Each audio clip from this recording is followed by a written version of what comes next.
ಸ್ನೇಹಿತರೆ, negotiable instrument ಕಾಯ್ದೆ 1881ರ section 338ರ ಕುರಿತು ನಡೆಯುತ್ತಿರುವ 10 ಭಾಗಗಳ ವಿಶೇಷ ಕಾನೂನು ಜಾಗೃತಿ ವಿಡಿಯೋ ಸರಣಿಯ 3ನೇ ಭಾಗಕ್ಕೆ ನಿಮ್ಮೆಲ್ಲರಿಗೂ ಸ್ವಾಗತ. ಇಂದಿನ ವಿಡಿಯೋದಲ್ಲಿ ಚೆಕ್ ಬೌನ್ಸ್ ಪ್ರಕರಣಗಳ ಕುರಿತು ಸುಪ್ರೀಂ ಕೋರ್ಟ್ ನೀಡಿರುವ ಪ್ರಮುಖ ಲ್ಯಾಂಡ್ಮಾರ್ಕ್ ತೀರ್ಪುಗಳು ಹಾಗೂ ಸಾರ್ವಜನಿಕರು ಕಡ್ಡಾಯವಾಗಿ ತಿಳಿದುಕೊಳ್ಳಬೇಕಾದ ಮಹತ್ವದ ಕಾನೂನು ಅಂಶಗಳನ್ನು ತಿಳಿದುಕೊಳ್ಳೋಣ. ಸ್ನೇಹಿತರೆ, ಸುಪ್ರೀಂ ಕೋರ್ಟ್ ಹಲವು ಬಾರಿ ಸ್ಪಷ್ಟಪಡಿಸಿರುವುದು ಏನೆಂದರೆ, ಚೆಕ್ ಬೌನ್ಸ್ ಪ್ರಕರಣಗಳನ್ನು ಕೇವಲ ತಾಂತ್ರಿಕ ಕಾರಣಗಳಿಗೆ ಸುಲಭವಾಗಿ ರದ್ದುಪಡಿಸಬಾರದು. ಅಂದರೆ ಪೂರ್ತಿಯಾಗಿ ಪ್ರತಿಯೊಂದನ್ನು ಕೂಲಂಕುಷವಾಗಿ ಪರಿಶೀಲಿಸಬೇಕು ಎಂಬುದೇ ಈ ಸುಪ್ರೀಂ ಕೋರ್ಟ್ ನೀಡಿರುವಂತಹ ಒಂದು ಮಹತ್ವದ ವಿಷಯವಾಗಿದೆ.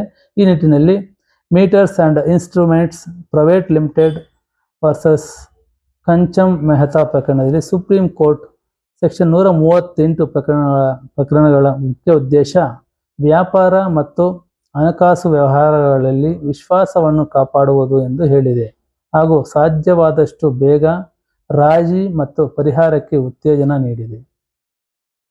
ಈ ಪ್ರಕರಣದಲ್ಲಿ ಸೆಕ್ಷನ್ 138ರ ಅಡಿಯಲ್ಲಿ ದಾಖಲಾದ ಪ್ರಕರಣಗಳು, ಅದರ ಮುಖ್ಯ ಉದ್ದೇಶ, ಅದರ ಹಣಕಾಸು ವ್ಯವಹಾರ, ವಿಶ್ವಾಸ ಇವುಗಳ ಬಗ್ಗೆ ಹೇಳಿದ್ದು. ಇದು ಸಾಮಾನ್ಯ ಪ್ರಕರಣ ಅಲ್ಲ. ಇವನ್ನು ಸಾಧ್ಯವಾದಷ್ಟು ಬೇಗ ರಾಜಿ ಮಾಡಿಕೊಳ್ಳಲು, ಯಾಕಂತ ಹೇಳಿದ್ರೆ ಇದೊಂದು ಅಪರಾಧಯುಕ್ತ ಒಂದು ಪ್ರಕರಣವಾಗಿದ್ದು ಆರೋಪಿಗೆ ಆಗಬಹುದು, ಕಂಪ್ಲೇಂಟ್ಗೆ ಆಗಬಹುದು, ಅದು ತುಂಬ ಹೇಳ್ಕೊಂಡು ಅಂದರೆ ಕೇಸ್ ಮುಂದಕ್ಕೆ ಹೋಗ್ತಾ ತುಂಬ ತೊಂದರೆ ಆಗುವಂಥ, ಅಂದರೆ ಅವರಿಗೆ ನಷ್ಟ ಆಗುವಂತಹ ಪರಿಸ್ಥಿತಿ ಇರುವುದರಿಂದ ಅದರಿಂದ ಯಾರಿಗೂ ತೊಂದರೆ ಆಗೋದು ಬೇಡ ಅಂತ ಬೇಗ ರಾಜಿ ಮಾಡ್ಕೊಳ್ಳೋದಕ್ಕೆ ಅಥವಾ ಪರಿಹಾರಕ್ಕೆ ಉತ್ತೇಜನ ನೀಡಬೇಕೆಂದು ಈ ಪ್ರಕರಣವನ್ನು 2 ವರ್ಷದ ಒಳಗೆ ತೀರ್ಮಾನಿಸಬೇಕೆಂದು ಕೂಡ ಸುಪ್ರೀಂ ಕೋರ್ಟ್ ಆದೇಶ ನೀಡಿದೆ. ಆ ನಿಟ್ಟಿನಲ್ಲಿ ಮತ್ತೊಂದು ಮಹತ್ವದ ಪ್ರಕರಣವಾದ ರಂಗಪ್ಪ ವರ್ಸಸ್ ಶ್ರೀ ಮೋಹನ್ ತೀರ್ಪಿನಲ್ಲಿ, ಒಮ್ಮೆ ಆರೋಪಿತ ವ್ಯಕ್ತಿ ಚೆಕ್ ಮೇಲಿನ ಸಹಿಯನ್ನು ಒಪ್ಪಿಕೊಂಡರೆ ಆ ಚೆಕ್ ಕಾನೂನುಬದ್ಧ ಸಾಲ ಅಥವಾ ಬಾಧ್ಯತೆಗಾಗಿ ನೀಡಲಾಗಿದೆ ಎಂದು ನ್ಯಾಯಾಲಯ ಮೊದಲು ಊಹಿಸುತ್ತದೆ ಎಂದು ಸುಪ್ರೀಂ ಕೋರ್ಟ್ ಸ್ಪಷ್ಟಪಡಿಸಿದೆ. ಇದು ಮುಖ್ಯವಾದ ವಿಚಾರ. ಒಮ್ಮೆ ಈ ಚೆಕ್ಕಿನಲ್ಲಿರುವ ಸಹಿ ನನ್ನದೇ ಅಂತ ಆರೋಪಿ ಒಪ್ಪಿಕೊಂಡರೆ ಅಲ್ಲಿ ಪ್ರಕರಣದ ಮುಕ್ಕಾಲು ಭಾಗ ತೀರ್ಮಾನವಾದಂತೆ. ಅಲ್ಲಿ ಕೊಟ್ಟಿರುವಂಥ ಹಣ ಅದನ್ನು ತೆಗೆದುಕೊಂಡೇನಂತಲೇ ಊಹಿಸುತ್ತೆ, ಆ ಸಹಿ ಚೆಕ್ಕು ಎಲ್ಲ ಆತಂದೆ ಅಂತ ಊಹಿಸುತ್ತೆ. ಈ ನಿಟ್ಟಿನಲ್ಲಿ ಮುಕ್ಕಾಲು ಭಾಗ ಕೇಸ್ ಮುಗಿದಿರುತ್ತದೆ. ಈ ನಿಟ್ಟಿನಲ್ಲಿ ಆ ಚೆಕ್ಕು ಒಪ್ಪಿಕೊಂಡರೆ ಆ ಚೆಕ್ಕು ಕಾನೂನುಬದ್ಧ ಸಾಲ ಅಥವಾ ಬಾಧ್ಯತೆಯಾಗಿ ನೀಡಲಾಗಿದೆ ಎಂದು ನ್ಯಾಯಾಲಯ ಮೊದಲು ಊಹಿಸುತ್ತದೆ ಎಂದು ಸುಪ್ರೀಂ ಕೋರ್ಟ್ ಸ್ಪಷ್ಟಪಡಿಸಿದೆ.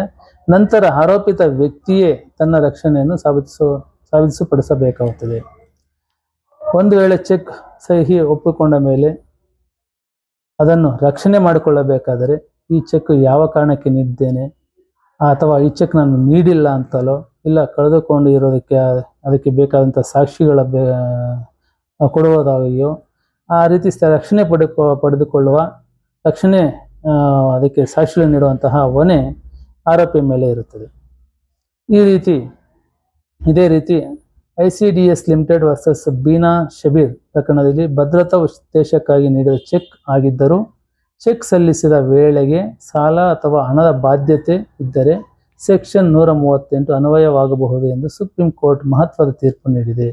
ಇದು ತುಂಬ ಪ್ರಕರಣಗಳಲ್ಲಿ ಚೆಕ್ ಕೇಸುಗಳಲ್ಲಿ ತಪ್ಪಾಗಿ ತಿಳಿದುಕೊಳ್ಳುವುದೇನೆಂದರೆ, ಚೆಕ್ಕನ್ನು ಬದ್ಧತೆಗಾಗಿ ಕೊಟ್ಟಿದ್ದರೆ ಆ ಚೆಕ್ ಕೇಸು ಪ್ರಕರಣಗಳು ನಡೆಯುವುದಿಲ್ಲ, ಮುಂದಕ್ಕೆ ಹೋಗುವುದಿಲ್ಲ.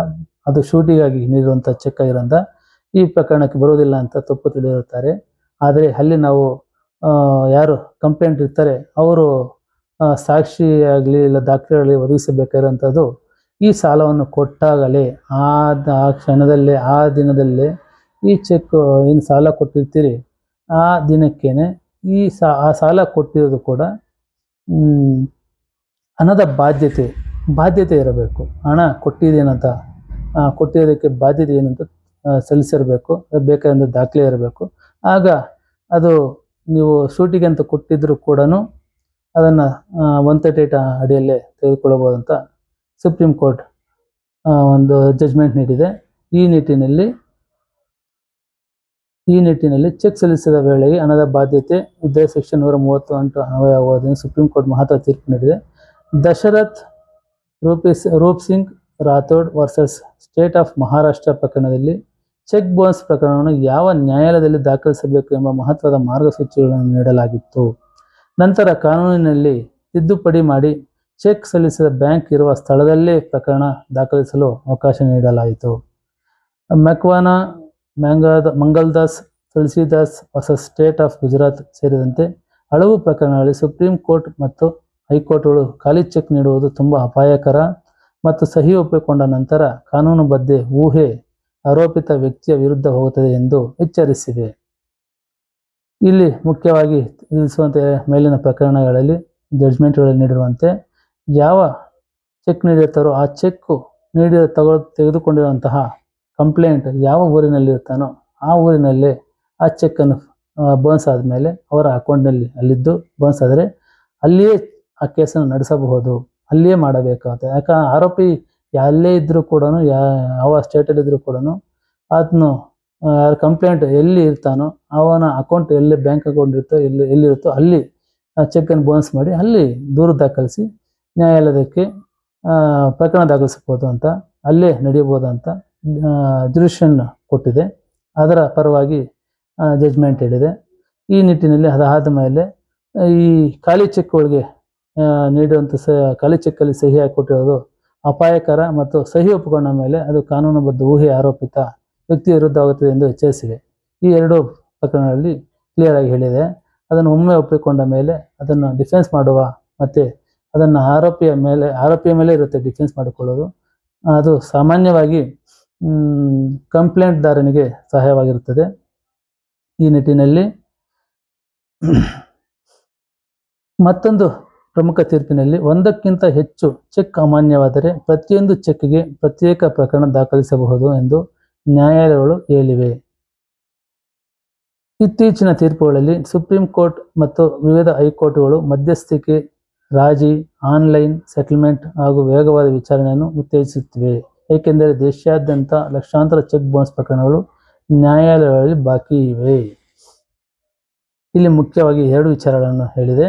ಒಂದು, ಚೆಕ್ ಎಷ್ಟು ಚೆಕ್ಗಳು ಇರುತ್ತೋ, ಒಂದು ವೇಳೆ 3 ಚೆಕ್ 4 ಚೆಕ್ ಇದ್ದಾಗ ಒಬ್ಬನೇ ವ್ಯಕ್ತಿದು ಆ ಚೆಕ್ಗಳು ಬೌನ್ಸ್ ಆದಾಗ ಆ ಚೆಕ್ ಪ್ರತಿಯೊಂದು ಪ್ರತ್ಯೇಕವಾದ ಪ್ರಕರಣವಾಗಿ ದಾಖಲೆ ಮಾಡಬಹುದು ಅಂತ ತಿಳಿಸಿದೆ. ಮತ್ತು ಈ ರೀತಿ ಚೆಕ್ಗಳ ಕೇಸುಗಳು ತುಂಬ ಜಾಸ್ತಿ ಆಗಿರೋದಂಥ ಆದಷ್ಟು ಬೇಗ ಈ ಪ್ರಕರಣವನ್ನು ಮುಕ್ತಾಯಗೊಳಿಸೋ ವಿಚಾರದಿಂದ ಎಲ್ಲ ಕೋರ್ಟುಗಳಲ್ಲೂ ಮಧ್ಯಸ್ಥಿಕೆ ಮಾಡಿಕೊಳ್ಳಿ, ರಾಜಿ ಮಾಡಿ ಅಂತ ಆನ್ಲೈನ್ ಟ್ರೀಟ್ಮೆಂಟ್ ಮಾಡೋದಕ್ಕೆ, ವೇಗವಾದ ವಿಚಾರಣೆಯನ್ನು ಮಾಡೋದಕ್ಕೆ ಕೋರ್ಟ್ಗಳಿಗೆ ಆದೇಶ ನೀಡಿದೆ. ಅದೇ ರೀತಿ ಸ್ನೇಹಿತರೆ, ಈ ಎಲ್ಲ ಮಾರ್ಗಗಳಿಂದ ಈ ಎಲ್ಲ ತೀರ್ಪುಗಳು ನಮಗೆ ಒಂದು ಸ್ಪಷ್ಟ ಸಂದೇಶ ನೀಡುತ್ತವೆ. ಖಾಲಿ ಚೆಕ್ ನೀಡಬೇಡಿ, ನಗದು ಸಾಲಗಳನ್ನು ತಪ್ಪಿಸಿ, ಬ್ಯಾಂಕ್ ಮೂಲಕ ವ್ಯವಹಾರ ಮಾಡಿ, ದಾಖಲೆಗಳನ್ನು ಸುರಕ್ಷಿತವಾಗಿ, ಚೆಕ್ ಅಸುರಕ್ಷಿತವಾಗಿ ಇಟ್ಟುಕೊಳ್ಳಿ. ಅರ್ಥ ಆಗಿದೆ ಅನಿಸುತ್ತೆ. ಖಾಲಿ ಚೆಕ್ಕನ್ನು ಯಾವತ್ತೂ ಯಾರಿಗೂ ನೀಡಬಾರದು. ಅದರಲ್ಲಿ ಅಮೌಂಟ್ ಮೆನ್ಷನ್ ಮಾಡಿರಬೇಕು. ಖಾಲಿ ಚೆಕ್ಕಲ್ಲಿ ಸಹಿ ಹಾಕಿ ಕೊಟ್ಟರೆ ಅವ್ರು ಎಷ್ಟು ಬೇಕಾದ್ರೂ ಬರ್ಕೋಬೋದು. ಅದರ ಪ್ರಥಮ ಊಹೆ ಕಂಪ್ಲೇಂಟ್ ದಾನಿಗೆ ಇರುತ್ತೆ ಹೊರತು ಆರೋಪಿಗೆ ಇರೋದಿಲ್ಲ. ಎರಡನೇದು, ಸಾಲಗಳನ್ನು ನಗದು ಸಾಲ ಅಂದರೆ ನಗದು ರೂಪದಲ್ಲಿ ಕೊಡುವುದನ್ನು ತಪ್ಪಿಸಿ ಬ್ಯಾಂಕ್ ಮೂಲಕ, ಚೆಕ್ ಮೂಲಕ, ಆನ್ಲೈನ್ ಟ್ರಾನ್ಸಾಕ್ಷನ್ ಮೂಲಕ, RTGS ಮೂಲಕ ಕೊಡಿ ಅಂತ. ಆಗ ದಾಖಲೆಗಳು ನಿಮಗೆ ಆನ್ಲೈನ್ ದಾಖಲೆಗಳು ನಿಮ್ಮ ಪರವಾಗಿರುತ್ತವೆ. ಈ ದಾಖಲೆಗಳನ್ನೆಲ್ಲನೂ ಸುರಕ್ಷಿತವಾಗಿ ಇಟ್ಟುಕೊಳ್ಳಿ ಅಂತ. ಈ ದಾಖಲೆಗಳು ಎಲ್ಲ ಇದ್ದರೆ ಮಾತ್ರ ಪ್ರಕರಣ ದಾಖಲೆ ಮಾಡೋದಕ್ಕಾಗುತ್ತದೆ. ಹಾಗೂ ಯಾವುದೇ ಕಾನೂನು ನೋಟಿಸನ್ನು ನಿರ್ಲಕ್ಷ್ಯ ಮಾಡಬೇಡಿ. ನಿಮಗೆ ಯಾವುದೇ ಕಾನೂನು ನೋಟಿಸ್ ಬಂದಾಗ ಅದನ್ನು ನಿರ್ಲಕ್ಷ್ಯ ಮಾಡದೆ ನಿಮಗೆ ಹತ್ತಿರದ ಒಬ್ಬ ವಕೀಲರ ಹತ್ತಿರವಾಗಿ ಇದರ ಬಗ್ಗೆ ಚರ್ಚಿಸಿ ಇದರ ಬಗ್ಗೆ ಏನು ತೀರ್ಮಾನ ಮಾಡಬೇಕು ಮತ್ತು ಇದಕ್ಕೆ ರಿಪ್ಲೈ ಯಾವ ರೀತಿ ಮಾಡಬೇಕಂತ ತೀರ್ಮಾನಿಸಿಕೊಂಡು ರಿಪ್ಲೈ ನೀಡುವುದು ನಿಮ್ಮ ಕರ್ತವ್ಯವಾಗಿರುತ್ತದೆ. ನಿರ್ಲಕ್ಷ್ಯ ಮಾಡಿದರೆ ನಿಮ್ಮ ಮೇಲೆ ಅಪವಾದವಾಗುತ್ತದೆ. ಅದರ ಹೊಣೆ ನಿಮ್ಮ ಮೇಲೆ ಇರುತ್ತದೆ.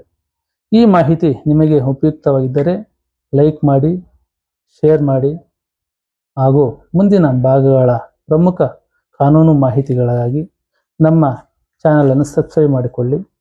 ಮುಂದಿನ ಭಾಗದಲ್ಲಿ ಭದ್ರತಾ ಚೆಕ್ ಮೇಲೂ ಪ್ರಕರಣ ಆಗುತ್ತದೆಯೇ ಎಂಬ ಅತ್ಯಂತ ಮುಖ್ಯವಾದ ಕಾನೂನು ಪ್ರಶ್ನೆಯನ್ನು ವಿವರವಾಗಿ ತಿಳಿದುಕೊಳ್ಳೋಣ.